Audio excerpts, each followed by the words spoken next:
Hello students, इस online class में मैं देवानंद श्रीवास्तव आप लोगों का स्वागत करता हूं और आज आप लोगों के बीच में कक्षा 12 के हिंदी विषय के अंतर्गत संस्कृत खंड के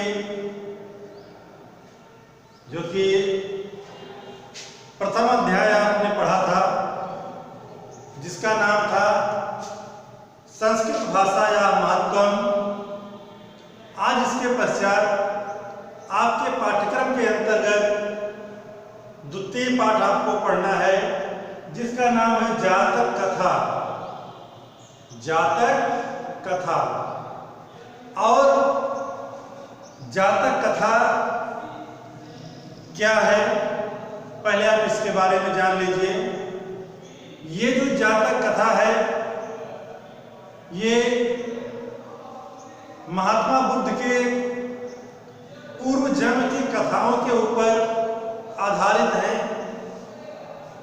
जिसके विषय में अनेक कथाएं कई प्रकार की बताई जाती हैं और लगभग इनकी संख्या जो बताई गई है वो 550-555 के आसपास की है। और महात्मा बुद्ध ने ऐसा इसमें कुछ जो एक मान्यता है उस मान्यता के आधार पर बताया गया कि महात्मा बुद्ध ने अनेक प्रकार के विभिन्न योनियों में जन्म लिया था और उसी के अंतर्गत ये जो जातक कथा आपको पढ़ने को मिल रही है, इसमें देखिए जातक कथा के दो भाग आपको पढ़ने को मिलेंगे। और जो सबसे पहला भाग है जातक कथा के अंतर्गत जो पहला भाग दिया गया है, इस पहले भाग का जो नाम दिया गया है वो दिया गया है उलूक जातकम। उलूक जातकम, ये उलूक जातकम जातक कथा का पहला भाग है और पहले भाग के अंतर्गत आपको उलूक जातकम माने उल्लू से संबंधित एक कहानी पढ़ने को मिलेगी जिसमें उल्लू की कहानी दी गई, उल्लू और कौवे की कहानी। और इस कहानी में आपको क्या पढ़ने को मिलेगा ये आप लोग आइए शुरुआत करते हैं इस पाठ की। देखिए उलूक जातकम के अंतर्गत जो पहली कहानी उसमें क्या लिखा गया है, अतीते प्रथम कल्पे जनाः एकम अभिरूपम सौभाग्य प्राप्तम सर्व आकार परिपूर्णम पुरुषम राजानम अकुर्वन्। अतीते माने बीते हुए समय में, अतीत के प्रथम कल्पे, प्रथम कल्प में, कल्प माने समय होता है, कहीं युगों का समय मिलाकर के अल्प बनता है। तो अतीत के प्रथम कल्प में जनाः लोगों ने एकम अभिरूपम, एक अभिरूपम, अभिरूपम माने होता सुंदर, सौभाग्य प्राप्तम सौभाग्यशाली, सर्व आकार परिपूर्णम सभी आकार से परिपूर्ण, पुरुषम पुरुष को राजानम अकुर्वन् राजा बनाए। अतीत के प्रथम कल्प में, अतीत के प्रथम कल्प में लोगों ने एक सुंदर, सौभाग्यशाली, सर्व आकार परिपूर्ण पुरुष को राजा बनाए। तो लोगों ने तो एक सभी आकार से परिपूर्ण, सुंदर और सौभाग्यशाली राजा को, पुरुष को राजा इन लोगों ने बना दिया। और इसके साथ और किन किन लोगों ने राजा बनाया, किन किन जातियों ने, जो जीवों की जातियां हैं उसका वर्णन किया जा रहा है। चतुष्पदा अपि सन्निपत एकम सिंहम राजानम अकुर्वन्। चतुष्पदा अपि, चार पैर वालों में, यानी चौपाई में जो चार पैर से चलने वाले जानवर हैं, चतुष्पदा अपि, चार पैर वालों में भी सन्निपत्य,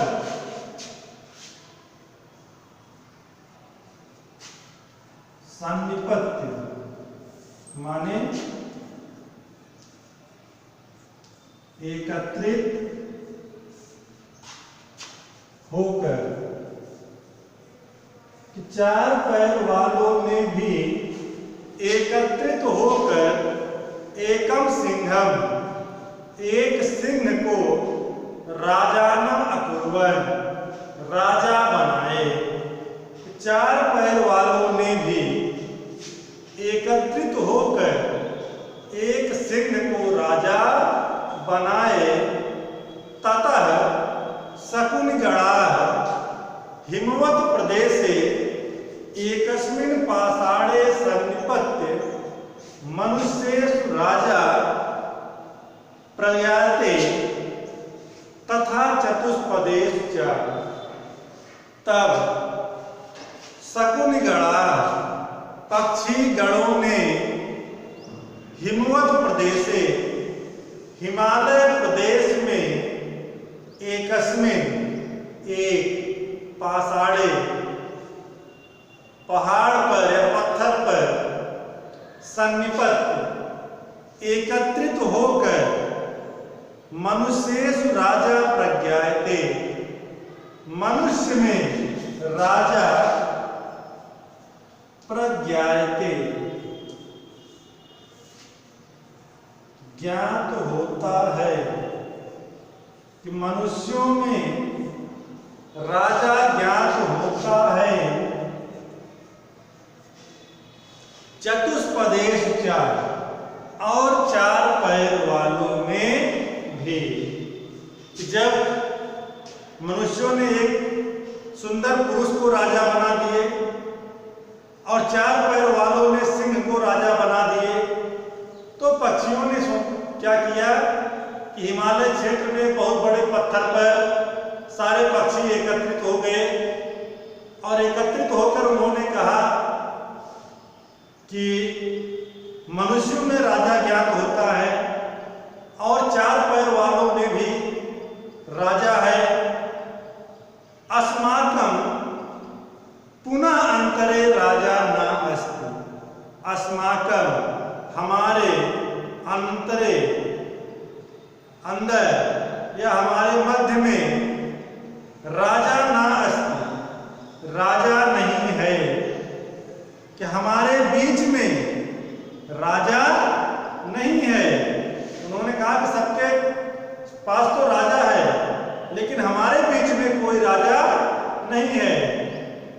तब आराजको वासो नाम ना वर्तते, आराजको,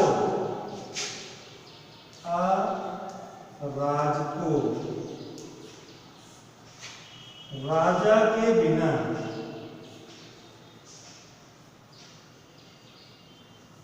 आराजको, राजा के बिना वास नहीं हो सकता है। आराजको वासो नाम ना वर्तते, राजा के बिना वास नहीं हो सकता है। एको राजस्थाने अस्थापयितव्यः इति उक्तवन्तः। एको, एक को, राजस्थाने, राजा के स्थान पर, अस्थापयितव्यः, स्थापित करना चाहिए, इति उक्तवन्तः, ऐसा उन्होंने कहा कि एक को राजा के स्थान पर स्थापित करना चाहिए या बैठाना चाहिए, ऐसा उन्होंने कहा।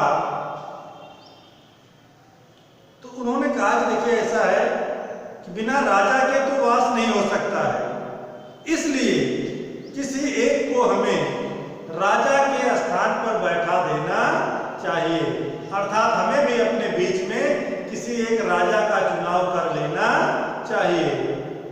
अथ ते परस्परम अवलोकयन्तः, अथ इस प्रकार ते वे परस्परम आपस में अवलोकयन्तः देखते हुए एकम उलूकम दृष्ट्वा, एक उलूकम दृष्ट्वा उल्लू को देखकर, तब वह आपस में एक दूसरे को देखकर या देखते हुए एक उल्लू को देखकर अयम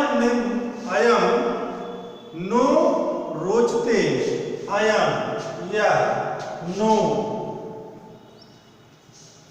हमें रोचते, रोचते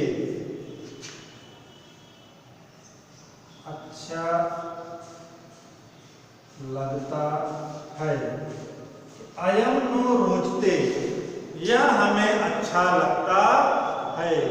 इत्यवोचन, ऐसा कहा। कि तब पक्षियों ने क्या किया कि आपस में एक दूसरे को सारे पक्षियों ने देखा और इसी बीच में एक उल्लू को देख करके किसी पक्षी ने कहा कि यह हमें अच्छा लगता है। और तब क्या हुआ?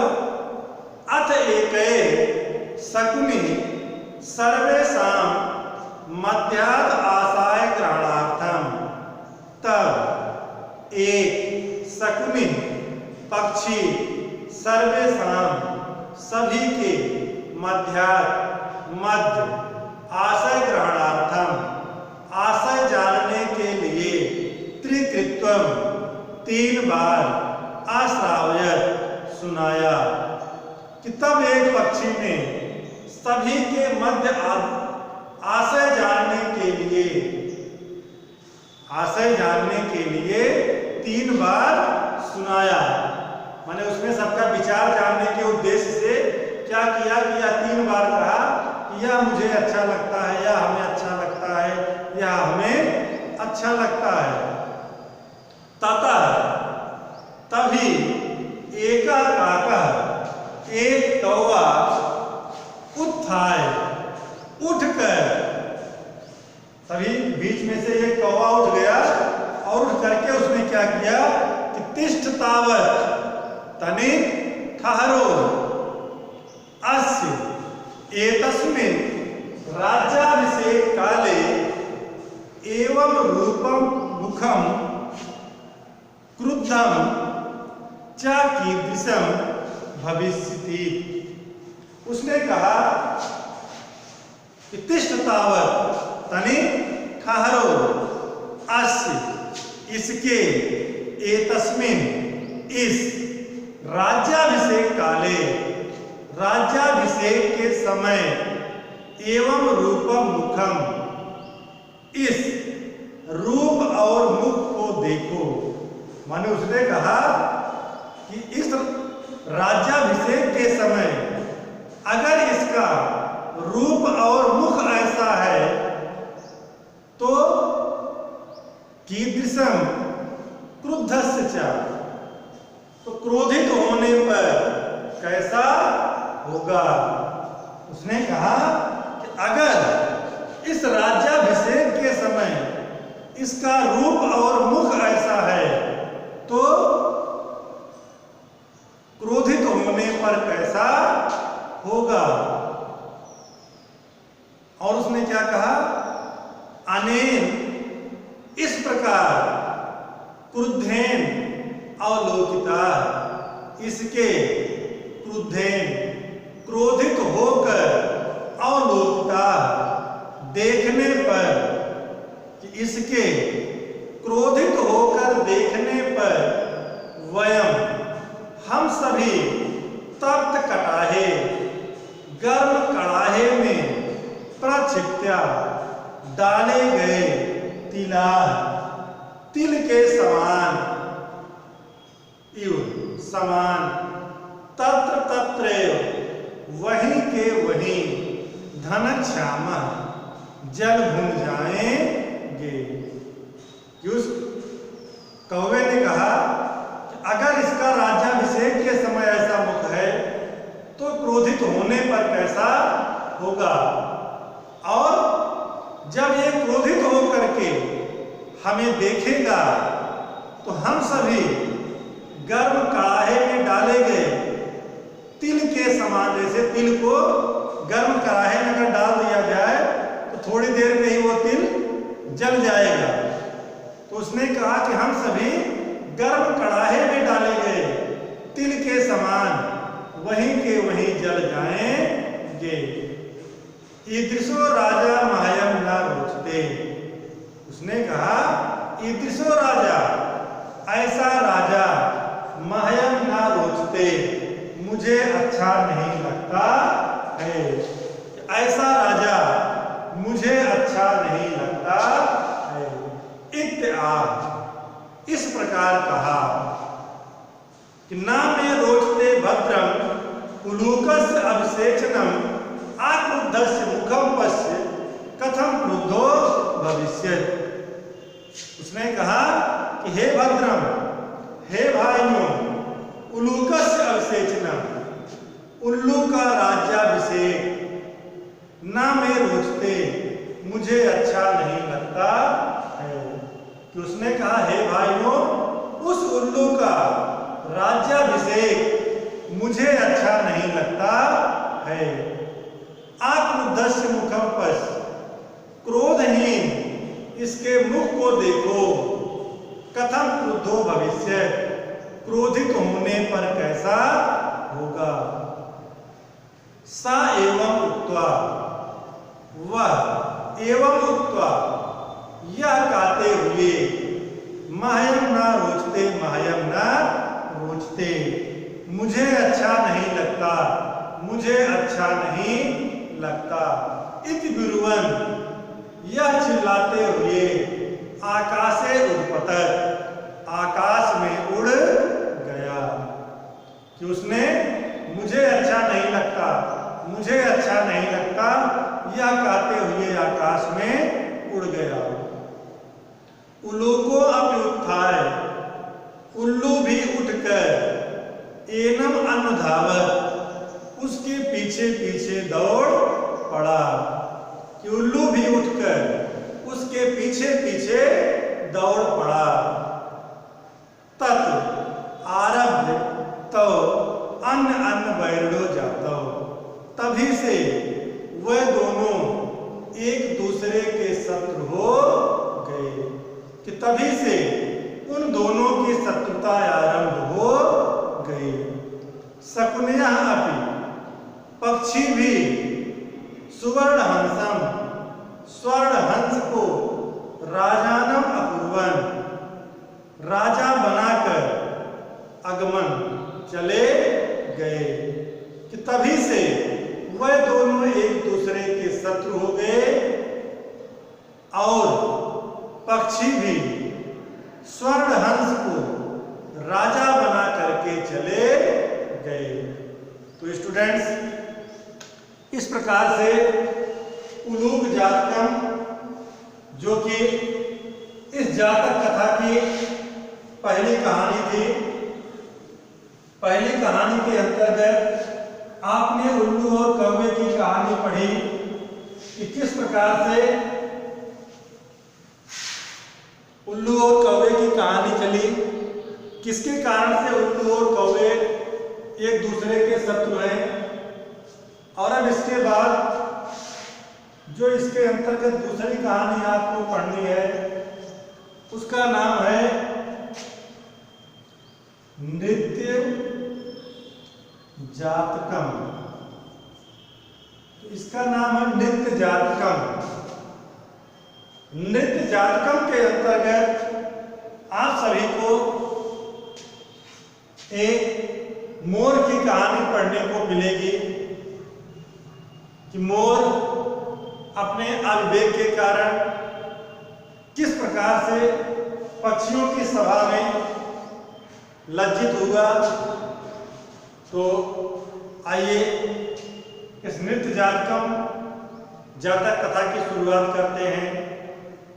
इसमें देखिए, अतीते प्रथम कल्पे चतुष्पदा सिंहम राजानम अकुर्वन्। अतीते प्रथम कल्पे, अतीत के प्रथम कल्प में 4 पैर वालों ने सिंहम राजानम कुर्वन्, सिंह को राजा बनाए। मत्स्या आनंद मत्स्यम, मत्स्या मत्स्य माने होता है मछली, मत्स्य मत्स्य मछली, मत्स्य मछली ने आनंद मत्स्य को, कि मछलियों ने आनंद मत्स्य को, और शकुने स्वर्ण हंसम, पक्षियों ने स्वर्ण हंस को राजा बनाए। पक्षियों ने स्वर्ण हंस को राजा बनाए। तस्य पुनः सुवर्ण राजहंसस्य दुहिता हंस पोतिका अतीव रूपवती आसीत्। तस्य उस सुवर्ण राजहंस, स्वर्ण राजहंस की दुहिता, दुहिता माने होता पुत्री, दुहिता पुत्री, कि उस सुवर्ण राजहंस की पुत्री हंस पोतिका अतीव अत्यंत रूपवती आसीत्, रूपवती थी। कि उस सुवर्ण हंस की पुत्री हंस पोतिका अत्यंत रूपवती थी। सा तस्य वरम दात, सा उसने, तस्य उसे, वरम दात वर दिया, यत् कि सा वह आत्मनः अपने चित्त रुचितम, चित्त मन के रुचितम, कि अपने मन को रुचितम अच्छा लगने वाला, स्वामिनः स्वामी का, वृणुयात् इति वरण करे। कि हंस पोतिका जो थी वो स्वर्ण राजहंस की पुत्री थी, और उस स्वर्ण राजहंस की जो पुत्री हंस पोतिका थी, उसी स्वर्ण राजहंस ने अपनी पुत्री को यह वर दिया कि वह अपने मन के अनुकूल या अपने मन को अच्छा लगने वाले स्वामी का स्वयं ही वर्ण करे, स्वयं ही चुनाव करे। हंस राज ने तस्य उसे वरम दत्वा वर देकर हिमवती हिमालय क्षेत्र में शकुन संगे पक्षियों की एक सभा सन्नपतत बुलाई। कि उसे वर देकर स्वर्ण राजहंस ने हिमालय प्रदेश में पक्षियों की एक सभा बुलाई। नाना प्रकारा हंस मयूरादय शकुनगणा समागत एकस्मिन् महत् पाषाणे सन्निपतन्। नाना प्रकारा अनेक प्रकार के हंस मयूर आदि शकुनगणा पक्षीगण समागत आकर एकस्मिन् एक महत् विशाल महत् विशाल पाषाणे पत्थर पर सन्निपतत इकट्ठा हुए, एकत्रित हुए। अनेक प्रकार के हंस मयूर आदि शकुनगण यानी पक्षीगण आकर एक विशाल पत्थर पर एकत्रित हुए। आत्मनः हंस राजा आत्मनः चित्त रुचितम स्वामी वृणुयात् इति। दुहितरम आदिदेश। हंसराजः, हंसराज ने आत्मनः अपने चित्त रुचितम मन के अनुकूल स्वामिगम स्वामी का आकर वृणुयात् वर्ण करे इत दुहितरम आदेश, ऐसा पुत्री को आदेश दिए। कि हंसराज अपने मन के अनुकूल स्वामी का आकर के वर्ण कर ले, ऐसा पुत्री को आदेश दिया। सा वह शकुन संगे पक्षियों की सभा में अवलोकयन्ती देखती हुई मणिवर्ण ग्रीवम, मणि के वर्ण माने रंग, मणिवर्ण ग्रीवम मणि के रंग के समान, ग्रीवम ग्रीवम गर्दन,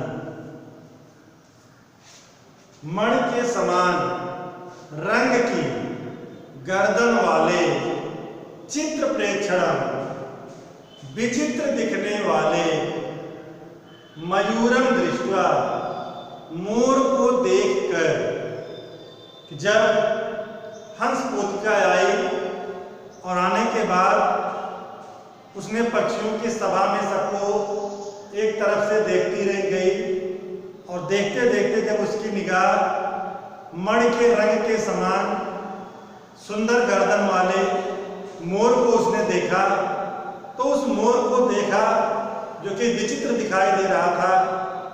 उसे देख करके हंस पोतिका ने क्या कहा, अयम में स्वामी को भवत, यह मेरा स्वामी हो। उसने कहा कि यह मेरा स्वामी हो। और जब उसने ऐसा कहा कि यह मेरा स्वामी हो, तो मोर की खुशी का तो ठिकाना ही नहीं रहा। और जब उसकी खुशी का ठिकाना नहीं रहा तो मोर ने क्या कहा कि मयूरा, मोर ने कहा अद्य आज तक, तावत तक, आज तक मैं मेरे बल को न पश्यस, नहीं देखे हो। कि अध्यात्म तावत, आज तक मैं मेरे बलम न पश्यस, बल को नहीं देखे हो। उसने कहा कि आज तक आप लोगों ने मेरे बल को नहीं देखा है। यह कह करके अति गर्वेण, अत्यंत गर्व से, लज्जाचार त्यक्त्वा, और लज्जा को त्याग कर, यह कहकर अत्यंत गर्व से और लज्जा को त्याग कर, तावत माता शकुन संघर्ष, उस विशाल पक्षियों की सभा में, पक्षियों की सभा के मध्य में पक्षों प्रसार, पंखों को फैलाकर नर्तुम आरंभवान, नाचना आरंभ कर दिया। कि उसने कहा आज तक मेरे बल को आप लोगों ने नहीं देखा है। और यह कहकर बड़े गर्व के साथ लज्जा को त्याग करके अपने पंखों को उसने फैला लिया और पंखों को फैला करके नाचना आरंभ कर दिया। अगर आप लोगों ने मोर को नाचते हुए देखे होंगे तो आप देखे होंगे कि मोर अपने पंखों को फैला लेता है और पंखों को फैला करके नाचता है। तो वही उसने किया, अपने पंखों को फैला लिया और फैला करके नाचना शुरू कर दिया। नृत्यन च, और नाचते हुए प्रतिछन्नो अभूत, प्रतिछन्नो नग्न, अभूत हो गया, और नाचते हुए नग्न हो गया। नाचते नाचते वह पक्षियों की जो सभा थी उस पक्षियों की सभा में वह नग्न हो गया। तो यह देख करके जो स्वर्ण राजहंस थे उन्हें बड़ी लज्जा हुई कि ये तो हमारी पुत्री ने बड़े निर्लज्ज पक्षी को अपना पद चुन लिया है। तो उन्होंने क्या कहा कि सुवर्ण राजहंस लज्जितः, स्वर्ण राजहंस लज्जित होकर अस्य न एव ह्री अस्ति, अस्य एव इसके न एव ह्री अस्ति, ह्री माने लज्जा, कि ना तो इसके लज्जा है, कि ना तो इसके लज्जा है और न ब्राह्मणाम समुत्थाने लज्जा, और ना तो ब्राह्मणाम पंखों को समुत्थाने उठाने में लज्जा है। तो ना तो इसके संकोच है और ना तो पंखों को उठाने में इसे लज्जा है। उसने कहा कि इसके अंदर संकोच भी नहीं है। कुछ कार्य करने से पहले लोगों को संकोच होता है, लेकिन इसके संकोच भी नहीं है। तो ना तो इसके संकोच है और ना तो पंखों को उठाने में लज्जा है। ना अस्मै गत कृपाय स्वदुहितरम दास्याम इति कथयत। उन्होंने कहा अस्मै इस गत कृपाय लज्जाहीन को, निर्लज्ज को, स्वदुहितरम अपनी पुत्री ना दास्याम नहीं दूंगा, इति कथयत ऐसा कहा। कि उन्होंने कहा कि मैं इस निर्लज्ज को अपनी पुत्री नहीं दूंगा। तो हंसराज ने कहा कि मैं इस निर्लज्ज को अपनी पुत्री नहीं दूंगा।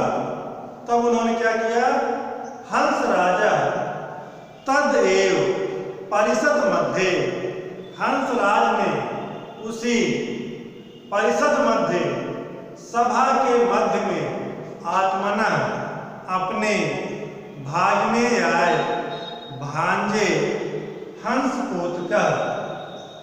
पोतक को स्वद्वितरम अवगात अपनी पुत्री दे दिया। कि हंसराज ने उसी सभा के मध्य में अपने भांजे हंस पोतक को अपनी पुत्री दे दिया। मयूरो हंस पोतिकाम अप्राप्त, मयूर हंस पोतिका को अप्राप्त करके लज्जित होकर तस्मात् उस स्थान से पलायित चला गया या पलायन किया।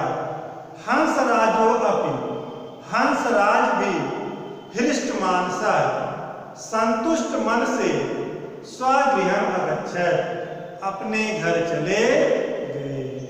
कि हंसराज भी संतुष्ट मन से अपने घर चले गए। तो स्टूडेंट्स, आज के इस वीडियो में आपने इस जातक कथा के अंतर्गत उलूक जातकम और नृत्य जातकम कथा को पढ़ा है। इसका हिंदी अनुवाद आपने पढ़ा है और इसके बाद अगले अध्याय को लेकर के हम अपने अगले वीडियो के साथ फिर से आपसे मिलेंगे। तब तक के लिए धन्यवाद। और आप लोग इस अध्याय का हिंदी अनुवाद घर पर अच्छे से पढ़िएगा।